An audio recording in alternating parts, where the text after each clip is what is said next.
नमस्कार, मैं शिवेंद्र। आप देख रहे हैं लाइव लगातार। आज हम बात करने वाले हैं पबजी के बारे में।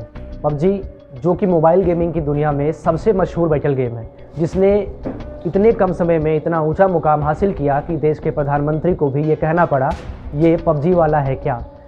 ये पबजी वाला है क्या?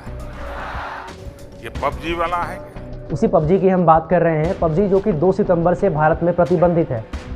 भारत और चीन के बीच जो विवाद हुआ, उसकी जो मार झेलनी पड़ी वो पबजी को भी झेलनी पड़ी और तब से ही पबजी भारत में प्रतिबंधित है। अब भारत में वापसी के लिए पबजी ने कॉर्पोरेट अफेयर्स मिनिस्ट्री के साथ अपने आप को एक कंपनी के रूप में रजिस्टर किया है, एक भारतीय कंपनी के रूप में, ताकि पबजी की भारत वापसी की जो राह है वो आसान हो सके। लेकिन अभी भी ऐसी 3 चीज़ें हैं जिन्होंने पबजी का रास्ता रोक रखा है। वो 3 चीज़ें जिनके बिना पबजी कभी भारत में वापस नहीं आ सकता। कौन सी है वो 3 चीज़ें? आइए हम उसको समझते हैं। सबसे पहले आईटी मिनिस्ट्री की ओर से पबजी को हरी झंडी मिलनी बहुत ज़रूरी है।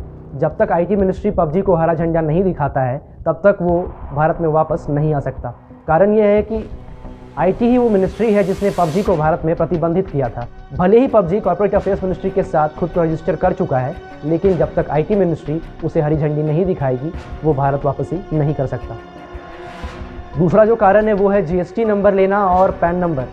जीएसटी और पैन नंबर सभी को पता है कि भारत में अगर कोई व्यापार चलाना है या कोई भी कंपनी रन करनी है, तो भारत के नियम के अनुसार जीएसटी नंबर, जो एक यूनिक आइडेंटिफिकेशन नंबर सभी को मिलता है जीएसटी के तहत, वो पबजी ने हासिल नहीं किया है। इसके अलावा पैन नंबर, जो कि भारत के इनकम टैक्स वेबसाइट पर जाकर हासिल किया जा सकता है अप्लाई करके, वो भी पबजी ने फ़िलहाल हासिल नहीं किया है। तो ये 2 चीज़ें, जीएसटी नंबर और पैन नंबर, ये भी अभी फ़िलहाल पबजी के पास नहीं है। इसके अलावा फॉरेन इन्वेस्टमेंट गाइडलाइंस जो हैं भारत सरकार की मोबाइल गेमिंग को लेकर, उनका अनुपालन जो है पबजी को करना होगा।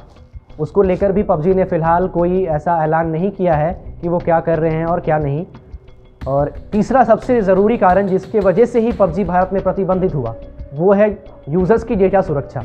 भारत चीन के बीच जब हिमालय रीजन के आसपास जब विवाद छिड़ा, तो ये जो चाइनीज़ ऐप्स थे जिनकी सुरक्षा, डेटा सुरक्षा को लेकर सवाल उठने खड़े हुए कि कई ऐसे ऐप्स हैं जो देश में चलाए जा रहे हैं और पब्लिक का जो डेटा है वो सुरक्षित नहीं है, प्राइवेसी नाम की कोई चीज़ है ही नहीं। तो इस वजह से पबजी को भी बैन किया गया था।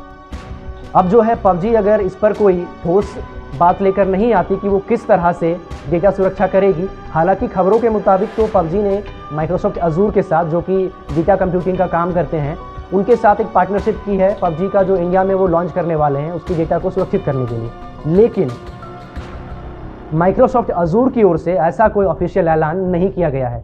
ये बातें जो हैं खबरों में सिर्फ मानी जा रही हैं, हवा में ये खबरें हैं कि अजूर और पबजी इंडिया ने पार्टनरशिप किया है, लेकिन ना तो पबजी ने इस पर कोई ऑफिशियल बयान दिया है और ना ही अजूर ने इस पर कोई ऑफिशियल अनाउंसमेंट की है। तो जब तक ये सबसे ज़रूरी मुद्दा है, इसके बिना भारत में पबजी की वापसी हो ही नहीं सकती। अगर आईटी मिनिस्ट्री हरी झंडी दे तो भी जब तक डेटा सुरक्षा का बात जो है वो साफ़ नहीं हो पाता, ये बात साफ़ नहीं हुई, तो पबजी की वापसी नामुमकिन है। पबजी पे हम लगातार बने हुए हैं। आगे जो भी अपडेट होगा हम आपको उसके बारे में बताएंगे। और आईटी मिनिस्ट्री की जो बात आ रही है, वहाँ से भी अभी इनसाइड स्पोर्ट की एक रिपोर्ट आई थी कि उन्होंने जो बात की आईटी मिनिस्ट्री के किसी अपने सूत्र से, तो उन्होंने कहा कि पबजी तो आईटी मिनिस्ट्री तक अभी पहुंचा ही नहीं है। अभी फ़िलहाल वो कॉर्पोरेट अफेयर्स मिनिस्ट्री तक ही है और उनका जो अपना नियम है कि अगर कोई कंपनी रजिस्टर करनी है तो एक भारतीय डायरेक्टर होना बहुत ज़रूरी है, तो उन्होंने एक भारतीय डायरेक्टर भी रखा हुआ है। लेकिन आईटी मिनिस्ट्री पे आके पेच फंस रही है और तमाम बातें जो हमने अभी की, ये सारी चीज़ें पबजी की राह रोके खड़ी हैं। न्यूज अपडेट के लिए आप हमारे चैनल को सब्सक्राइब करें। आप हमें फेसबुक और इंस्टाग्राम पर भी फॉलो कर सकते हैं। बने रहे लगातार .in के साथ।